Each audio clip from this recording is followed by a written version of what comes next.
Благодарам, председателе. Почитувани колеги и пратеници, почитувана јавност. Иако целта на предложениот закон е усогласување со новиот закон за прекршоци и новиот закон за инспекцијски надзор, оваа тема за заштита од вознемирување на работно место е добро што ја отворивме во собранието, бидејќи и покрај низата на дискриминација и мобинг во многу институции, во многу општини низ државата, немавте храброст досега да се одзвете во јавноста барем една критика да кажете. Иако претходните мои колеги нагласија дека имаме низа прописи во државата и постојат правни норми кои што се ги забрануваат и санкционираат постапките со кои се врши мобинг, како е Уставот на Република Македонија, и согласно Уставот државата има обврска да ги обезбеди основните слободи и права на човекот и граѓанинот признати со меѓународното право. Со член 10 и 11 од Уставот се забранува секој облик на мачење, човечко или понижувачко однесување, казнување, како и присилна работа. Во членот 25 пак на секој човек му се гарантира почитување и заштита на приватност на неговиот личен и семеен живот, достоинството и угледот. Понатаму во членот 32 се прецизираат работните права и права од работен однос, односно секој човек има право на работа, слободен избор на вработување, заштита при работа, материјално обезбедување за време на невработеност. Секому под еднакви услови му е достапно секое работно место и секој работен има право на платен дневен, неделен и годишен одмор. Претходно колеги кажаа дека уште во 2005 е вметнат законот за вознемирување на работно место во Закон за работни односи.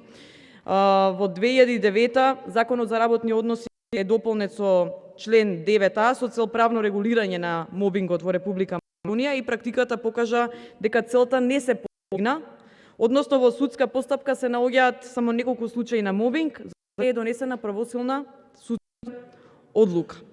И покрај тоа што Законот за заштита од вознемирување на работно место предвидува постапка и водич како да се заштитат, да се препознае, треба да се пријави, сепак не го оправдува своето постапање, иако во 2013 има донесено посебен закон за вознемирување на работно место, сепак немаме судска пресуда и една од причините за обесхрабрување на луѓето кои што се жртви на мобинг не пријавуваат мобинг. Бидејќи мобингот кажа дека важи како честа па и во светот, но и во Република Македонија, доказ за тоа се спроведените анкети од страна на синдикатите. Речиси половина од работниците во Македонија наведуваат дека се жртви на мобинг.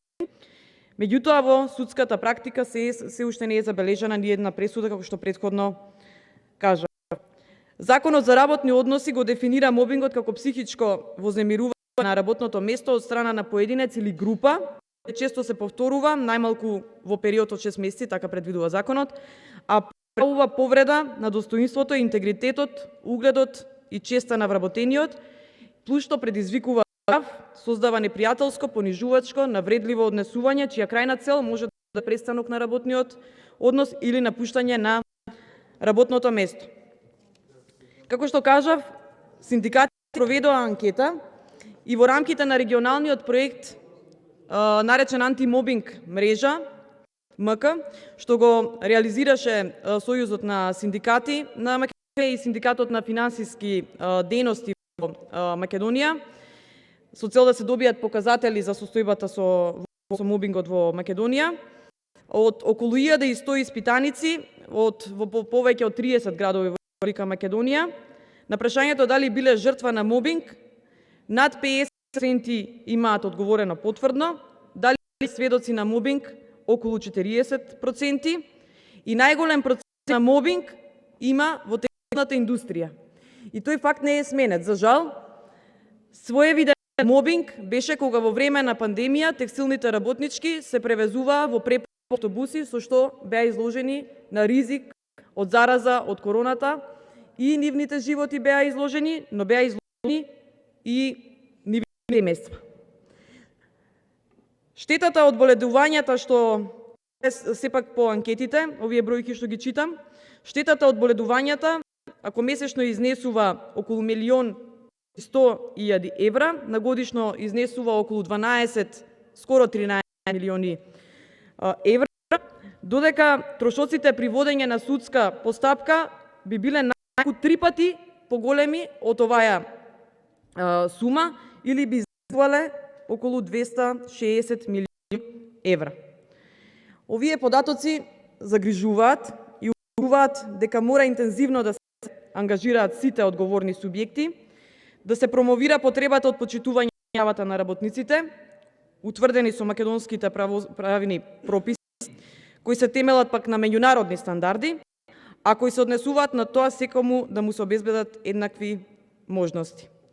Понатаму, синдикатите организираа низа обуки и семинари, како што кажав, донесоа и закони и посебен закон, но сепак Врховниот правобранител во својот извештај за 2011 бележи токму зголемување на број на преставки во делот на намирување на работно место над 50%. И со што сме соочени во нашата држава. И покрај зголемувањето на мобингот или вознемирувањето на работното место, се помалку имаме пријавен мобинг, што се обесхрабруваат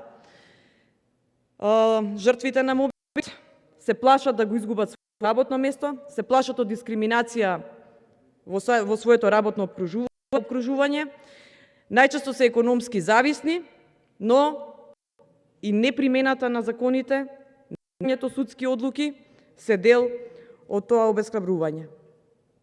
Во поново време, во последниве години, и моите колеги го спомна случајот со Лозово, но не е само со Лозово, скоро во сите општини каде што имам направено посета, тајно се зборува дека во сите општини има тежок мобинг. Во скоро сите државни институции се врши мобинг врз вработени. Понатаму имавме вознемирување на вработени службенички во МВР од свој раководител. Низ институциите има низа дисциплински постапки кои што се водат против политички неистомисленици, кои што се користат или можам слободно да кажам дека се злоупотребуваат, кои што земат данок како изгубено дете од жена која што би жртва на мобинг во општината Лозово, се бркаат од работа, а вие пред да дојдете на власт имавте едно ветување нема да има реваншизам.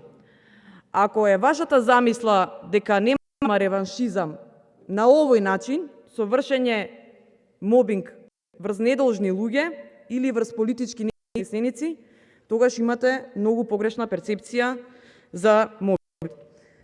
Како што кажа, добро што се охрабривте да проговорите, затоа што инаку вашето молчење ќе беше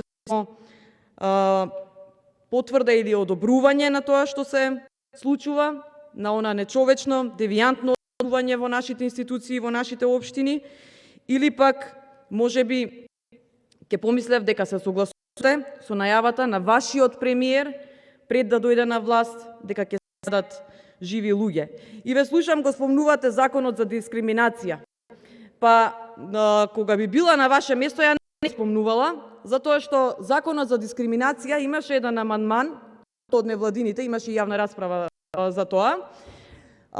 Токму невладините што го побара амандманот да го гласате бидејќи владата не го изгласа и да исправиме грешката како собрание, доблес на комисијата, токму предложен од вашата колешка коалициона партнерка од Маја Морачанин да го прифатите и да метнете во законот, затоа што не ви одговараше начинот на избор по барањето на невладините и по барањето на колешката Морачанин да во комисијата за заштита од дискриминација не стават партиски војници, со што всушност го докажавте потоа кога се формираше комисијата. Затоа ќе ве молам за дискриминација да не го затоа што на таа тема губите, а исто и за семејното насилство. Затоа има консензус, заедно работевме, со консензус ги донесовме, ги укажавме белешките и за двата закони со консензус ги донесовме. Што ќе имплементирате, ваша одговорност. Благодарам.